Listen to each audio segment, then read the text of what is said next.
સમાચારમાં આગળ વાત કરીશું ગીર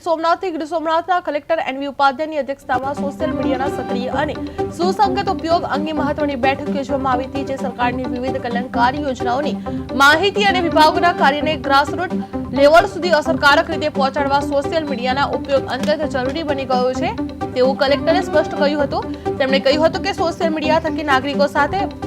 સીધો સંવાદ શક્ય બને છે અને લોકોથી મળતી પ્રતિસાદ માહિતી પણ વહીવટી તંત્ર માટે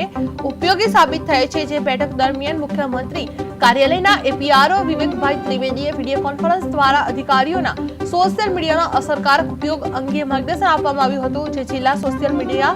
નોડલ જેમિની ગઢિયાએ વિવિધ વિભાગોને તેમના સોશિયલ મીડિયા હેન્ડલ્સ વધુ સક્રિય રાખવા અને જિલ્લા સોશિયલ મીડિયા ડિરેક્ટરી અનુસાર કર્યા હતા, જે કરવાની સલાહ આપવામાં આવી હતી। આ બેઠકમાં અધિક નિવાસી કલેક્ટર રાજેશ આર, ડીઆરડીએના નિયામક યોગેશ જોશી, પ્રાંત અધિકારી કેઆર પરમાર તેમજ આરોગ્ય, શિક્ષણ, ખેતીવાડી, પંચાયત માર્ગ અને મકાન વિભાગના અધિકારીઓ પણ ખાસ ઉપસ્થિત રહ્યા હતા। જે સોશિયલ મીડિયા ઉપયોગ પર કલેક્ટરની ખાસ બેઠક યોજવામાં આવી હતી, જે કલ્યાણકારી યોજનાઓને લઈને પ્રચારમાં સોશિયલ મીડિયામાં ભાર મૂકવામાં આવ્યો હતો, જે જનતાથી સીધા સંવાદની